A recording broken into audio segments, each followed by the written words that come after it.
오늘은 연립 1차 방정식 활용입니다. 그냥 방정식 활용 단원인데, 방정식 활용 배웠잖아. 1차 방정식 활용해가지고, 맞지? 그래서 혹시 막 이런 것들 다 앞에 써 있었지? 근데 연립 1차 방정식이니까 식 두 개로 세워주는 건데, 사실상 이게 예전 과정에서, 예전 1학년 거 할 때 했던 식을 거의 그대로 세우는 거야. 그러니까 뭐 무슨 차이냐 하면, 그냥 단순히 이런 차이야. 뭐, 예를 들어 볼게. 500원짜리 연필 X개. 그 다음에 100원짜리 지우개 Y개가 있어. 이걸 합쳐서 10개를 살 건데, 10개를 살 건데,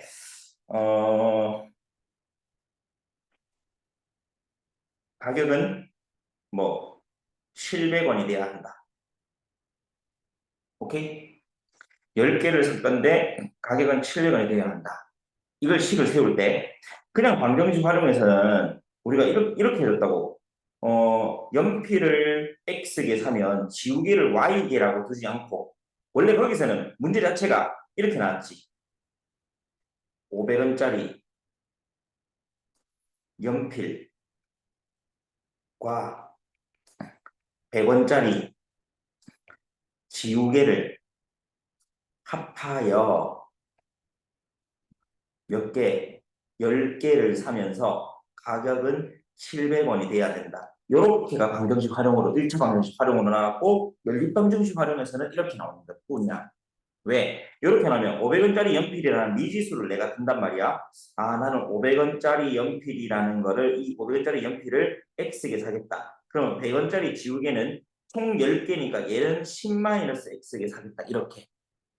그래서 식을 어떻게 세워나면은 500원짜리 연필 X개하고 100원짜리 지우개는 10-X개를 사서 얼마가 되게 하겠다? 700원이 되게 하겠다. 그럼 풀면 어떻게 됩니까? 400X가 100원 넘어가니까, 맞나? 400X 맞나? 그럼 1000원? 1000원 넘어가지? 계속 뭔가 이상한데? 700원이 아니고 700원 사면 안 되네. 7,000원 돼야 되네, 맞지? 쏘리. 7,000원. 700원은 아니고, 700원 되면 되잖아. 7,000원 돼야 되지. 7,000원. 여기도 좀 7,000원으로 좀 수정 좀 할게. 자, 이렇게. 그럼 여기가 7,000원 이렇게 되니까. 그럼 넘어가면 얼마 됩니까? 6,000원. 그래서 4x가 얼마? 60이니까 x는 4일은 4, 4, 5, 20, 15개 이런 식으로. 그럼 x 15개니까 연필을 15개 사는. 이거 좀 이상한데.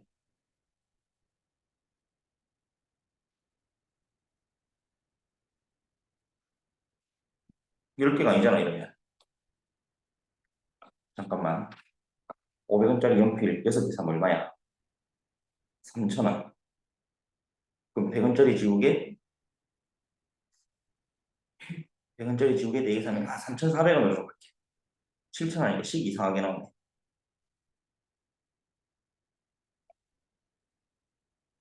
여기가 3,400원입니다. 자, 이렇게 보니까 어떻게 되는 거야? 500, 400x는 2,400원이다 해가지고 x는 6이다. 맞지? 그러면 뭐 500원짜리 연필은 6개 샀고 지우개는 그러면 몇 개 산 거야? 4개 산 게 이렇게 되잖아. 맞지? 이해됩니까? 근데 여기는 그냥 500원짜리 연필 x개, 100원짜리 지우개 y개니까 식을 x랑 개수에 대한 거 x 더하기 y를 해서 10이고, 가격은 500x 더하기 100y를 해가지고 얼마? 3,400원. 여기에서 3,400원입니다. 이렇게 식을 세워줬을 뿐인 거야. 그럼 결국 위에 있는 첫 번째 식에서 이 첫 번째 식에서 대입법 쓰려고 y는 10-x라 하면은 여기 있는 y 10-x가 이 지우개랑 똑같은 게 되잖아, 맞지? 그래서 연립이라 가지고 식을 두 개 세워서 하나를 대입법을 쓰든지 아니면은 얘를 그 가감법을 하든지 계산을 하는 거니까 그냥 식 세우는 거에 대해서 차이만 있는 거야.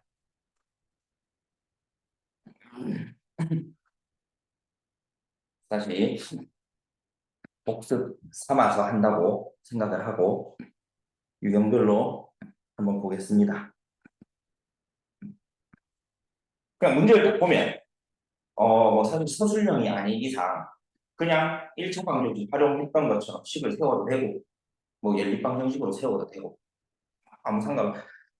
그 1차 방정식 활용 배울 때 내가 막 그 수업할 때 연립 방정식으로 막 식 세운 적 있었지, 맞지?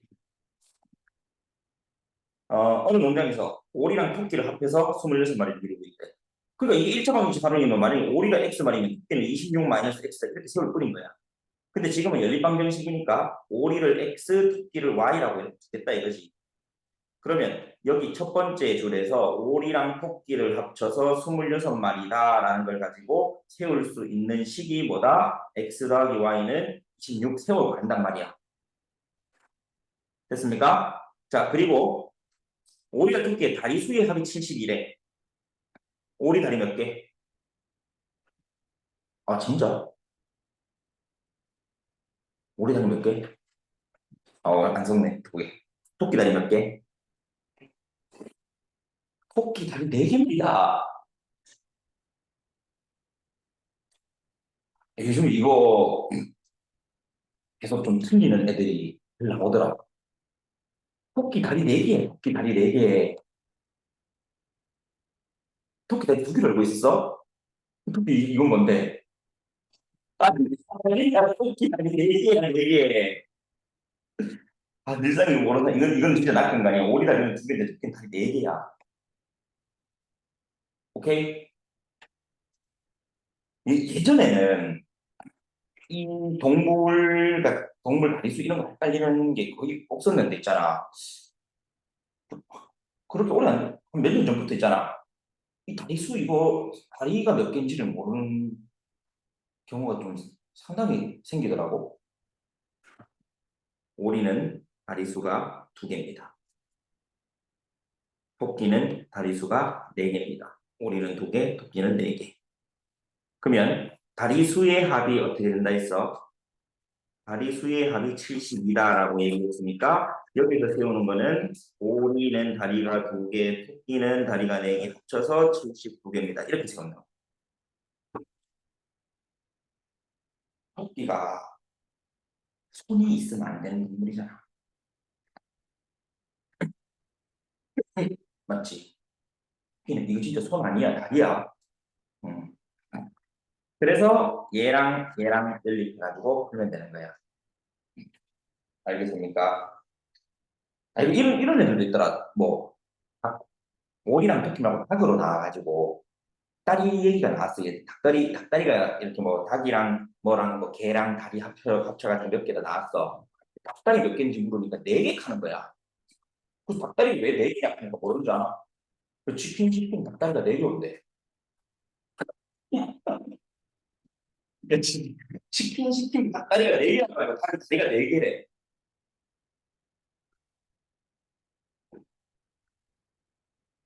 약간 약간 수업하면서 예전에 그런 얘기를 들을 때, 이게 이제 뭐 동물의 다리 개수나 이런 걸 좀 모를 정도로 이게 선생님이 약간은 조금 안타까웠어. 뭐냐면 니네가 좀 뭔가 이렇게 좀 자연적으로 체험을 한다거나 뭐 이렇게 직접 보거나 이런 게 그만큼 조금 예전보다 좀 줄어들었거나 이 생각이 나는 좀 조금 문득 들더라고. 니네 사실 올챙이 알 이렇게 채집해와가지고 교실에 두고 올챙이 태어나고 개구리로 키워보고 이런 거 한다고 혹시 그런 거 안 해봤지? 예전에는 했었거든. 직접 보고 내가 집 학교 갈 때마다 막 올챙이 알 깨어났나 막 이런 거 보기도 하고 도롱뇽이 항상 올챙이 알로 는가 도롱뇽이 거기다가 알을 풀어놔. 그냥 같이 그냥 키워버리려고 부화시켜버리려고. 그래서 올챙이 알 잡아와야 되는데 도롱뇽 알을 잡아오는 애들도 있고 막 이랬거든. 옛날에는 올챙이 알을 이렇게 교실에 막 이렇게 분단 그 조별로 해가지고 올챙이 알 탁탁탁 이렇게 놔두고 거기서 이제 막 시간 지나고 며칠 지나면은 올챙이 태어나고 올챙이 막 커가지고 올챙이 앞다리부터 나와 뒷다리부터 나와 우리들 때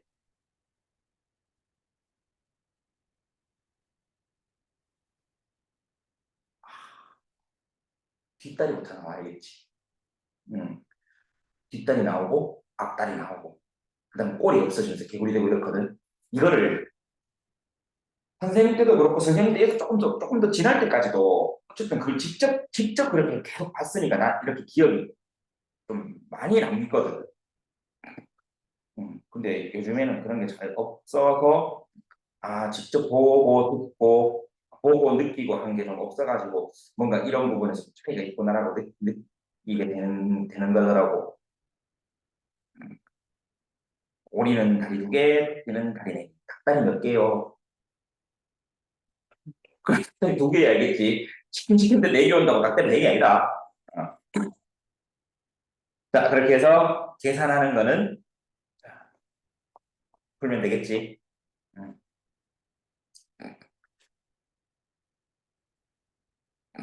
자 다음 수에 대한 거 이것도 한번 봅시다. 두 자리 자연수가 있답니다. 두 자리 자연수 어떻게 식을 세웁니까? 10x 더하기 y라고 세워야 두 자리 자연수지. 두 자리 자연수 23 xy라고 세우면 안 돼 알겠지? 얘는 무슨 의미야? 그냥 x 곱하기 y라는 의미야 수학에서는 알겠지? 그래서 xy라고 그냥 두면 안 됩니다. 10x 더하기 y라 해야 두 자리 자연수야. 뭐 10의 자릿수를 x라 하고 1의 자릿수를 y라 한 거야. 음. 이 수의 각자리 숫자의 합은 9. 각자리 숫자는 나는 x랑 y를 했으니까 이 각자리 숫자의 합은 x 더하기 y는 9. 맞지? 그 다음에 10의 자리랑 1의 자리 수를 바꾼 수는 10y 더하기 x는 처음 수가 누구였어? 10x 더하기 y보다 9만큼 얘가 왼쪽이 크대. 이렇게 식 세워주면 되겠네. 10의 자리랑 1의 자리 지금 이렇게 바꿨잖아. 맞지? 이 바꾼 수는 처음 수보다 얘가 9만큼 크니까 여기 9를 더해줘야 같아지는 거지. 보면 되겠죠? 자, 이런 거 풀 때 가감법, 대입법 어떤 거 쓰면 좋은 거야? 대입법 쓰면 깔끔해. 그냥 y는 하면서 돼버리니까 맞지? 음. 자, 다음 유형별로 다 설명하는 게 아니고 우리가 부등식에서도 식을 세웠잖아. 이 앞단원에서 부등식 활용할 때는 크다, 작다, 크거나 같다, 작거나 같다 이런 걸 해가지고 식을 좀 세워왔으니까 거기에 대한 연습한 기억이 좀 있을 거라서 얘는 크다, 작다가 아니고 같다라고 식을 세우는 거니까 좀 넘어간다 알겠지? 3번도 좀 넘어가고요. 4번도 좀 넘어갑니다. 이런 식으로 입장료 했는 거. 음. 다음 한번 봅시다. 5번도 좀 넘어가고요. 6번 비율 한번 풀어보자.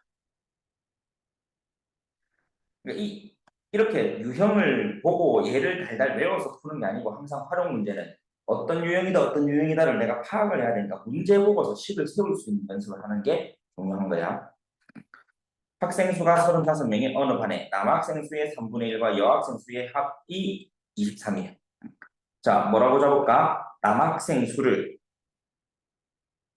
x, 여학생 수를 y라고 잡자.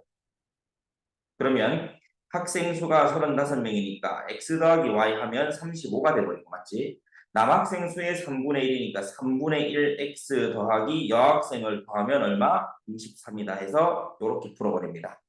그럼 얘는 어떻게? 이 식에다가 일단 깔끔하게 3 곱해주면서 누굴 만들어주고 x 더하기 3y는 69를 만들어주고 위에가 x 더하기 y는 35니까 소거하면 되겠네 맞지? 즉 가감법을 써가지고 어디로? 밑에서 위로 빼주면 되겠네. 왜냐? 여기가 3y, y니까 양수 만들어주려고. 그러면 밑에서 위로 빼면 얼마입니까? 2y가 34라서 y 여학생 몇 명? 17명. 그럼 남학생은 35명 돼야 되니까 몇 명입니까? 18명. 이런 식으로. 오케이? 자, 득점, 감점도 당연히 풀어보시고요. 계란도 마찬가지로 다 유형 풀어가지고 잘 모르는 건 질문을 받을게 알겠지? 그 다음에 증가 감소. 자, 증가 감소 그 부등식에서도 우리 얘기했었지. 몇 퍼센트 증가, 몇 퍼센트 감소할 때 증가, 몇 퍼센트는 100분의 몇 A 이렇게 쓴다고 맞지? 응. 그러니까 원래에서 증가니까 더하기 한대. 이건 X라는 원래 그 제일 처음 거를 묶어주는 거지 맞지? 더하면 증가, 빼면 감소, 퍼센트니까 100분의로 씁니다. 맞지? 응. A1인데 제일 처음에 A1인데 10% 증가했다. 어떻게 쓴다고? 1 더하기 100분의 10 A 이렇게 쓴다고 맞지? 그러니까 100분의 100이 내가 항상 1이라 했잖아. 10% 증가했으면 100분의 110이 돼야 되는 거지. 그렇게 해서 776번도 풀어보시고요. 그 다음에 유형 10번도 마찬가지 유형 9번, 10번 동일한 얘기를 하고 있는 거야. 자, 여기를 봅시다. 1에 대한 문제. 요 일에 대한 문제는 일을 다 끝냈을 때 일 전체가 1이야. 일에 대한 문제는 1이다. 이걸 기억을 좀 하고 있어요. 일을 다 끝냈다 하면 그 양이 1인 거예요. 어떻게 하는지 한번 볼게요. 형이랑 동생이 같이 하면 8일 만에 끝. 그러면 형이 하루 만에 할 수 있는 일의 양을 X라 하고 동생이 하루 만에 일을 할 수 있는 양을 Y라 할게. 그럼 자, 식을 세웁니다. 형이 8일 동안 일을 하고 동생이 8일 동안 일을 하면 일을 끝낼 수 있게. 그게 형 동생이 같이 하면 8일 만에 끝낼 수 여기까지 식을 세운 거예요. 근데 형이 먼저 10일을 했대. 그러면 10x. 그 다음에 나머지를 동생이 4일 동안 해서 끝냈대. 그러면 동생은 4일 했으니 4y. 그래도 일은 끝납니다. 여기까지 이해됐습니까? 자, 그러면 밑에 식에다가 2를 곱할까요? 밑에 식에다가 곱하기 2를 해서 써주면 얼마 돼? 20x 더하기 8y는 2가 되고 위에는 8x 더하기 8y는 1이 되고 빼주겠어. 어디서 어디로? 밑에서 위로 이렇게 빼겠습니다. 그러면 12x가 1이니까 x는 얼마? 12분의 1이 나와. 이게 무슨 말이야? 하루에 12분의 1만큼의 일을 할 수 있다는 거야. 그러면 형이 이 일을 혼자서 처리하면 며칠이 걸려? 형은 하루에 12분의 1을 할 수 있으니까 형 혼자 해가지고 일이 끝나려면 며칠? 그렇지. 곱하기 12를 해야 1이 돼버리잖아. 맞지? 그래서 12를 해야 된다. 이게 1문제다. 알겠지? 자, 도형 문제도 쉽게 할 수 있으니까 넘어가고요. 거속식 문제도 부등식 했던 것들 좀 기억할 거니까 그 부등식 한 지 얼마 안 돼서 그냥 다 넘어가서 문제로 풀어가가지고 우리가 한번 볼 거야. 알겠지? 거속식 문제 다 마찬가지로. 그래 보는 건데 자 부등식에서 안 했던 거 요거 배가 강물 위에 있는 경우 요거 부등식에서 안 했지 맞지? 한번 해볼게요. 유형이 이렇게 됩니다. 배를 타고 길이가 12km인 강을 거슬러 올라가는데 2시간 내려오는데 1시간 이렇게 된대. 자 그러면 이게 무슨 말이냐면 이렇게 강이 이렇게 있어. 그러면 거슬러 올라간다는 거는 강물이 흘러오는 방향 반대로 간다는 거예요. 거슬러 올라간단 말이지 맞지? 자 강물이 이쪽 방향으로 이렇게 흐르고 있어. 그럼 그 강물에 속력이 있을 거잖아, 맞지? 강물의 속력을 내가 Y라고 놓을게. 그 다음에 여기에 내가 배를 타고 배 맞아 아니야? 여기 배 맞잖아, 이거. 이 배를 타고, 이게 얼마나 수업이 좀, 이거, 거슬러 올라가는 거. 엄청나지? 내려오는 거. 알겠어? 자, 그럼 배가 이렇게 움직이는, 있는데, 자, 배의 속력을 내가 X라 할게. 오케이? 그러면, 올라갈 때와 내려올 때의 거리, 속력, 시간이 있어. 길이가 12km니까 거리는 12km로 다 동일하겠네. 올라갈 때도 12, 내려올 때도 12. 자, 속력이다. 얘가 강을 거슬러 올라가면 배의 속력 X로 가지만 강물이 반대로 Y의 속력으로 밀지. 그러면 전체 속력은 얼마가 되겠어? X에서 Y 빼줘야 되지. 만약에 배가 50km야. 근데 강물이 20km야. 그럼 30km 속력밖에 안 나겠지. 이거 이해됐어? 내려올 때는 배의 속력이 있는데 강물이 또 더 밀어주니까 속도가 더 빨라지지. 이건 얼마입니까? X 더하기 Y입니다. 오케이? 자, 올라갈 때는 몇 시간? 2시간. 내려올 때는 몇 시간? 1시간. 이해됐어요? 자, 식 세우자. 거리는 속력 곱하기 시간. 이 거리인 올라갈 때 12는 2x-y. 다음 내려올 때 12는 1x 더하기 y. 두 개 푸는 거예요. 그러면 배랑 강물이랑 속력이 나오는데 뭐 구하래? 정지한 물에서 배의 속력이니까 순수한 x를 구하래. 여기 맞지? 예를 들어서 풀면 x 나오겠네. 강물을 거슬러 올라가는 거, 그 다음에 내려오는 거. 강물 속력이랑 배 속력이랑 이렇게 계산 잘 해주는 게 포인트입니다. 자, 소금 공식 써서 해야 된다는 거 부등식에서 얘기를 했기 때문에 이것도 문제 풀어와가지고 질문을 받을게. 알겠지? 오케이, 여기까지 일단 대표 문제들 쫙 풀어가지고 잘 모르는 유형 물어보고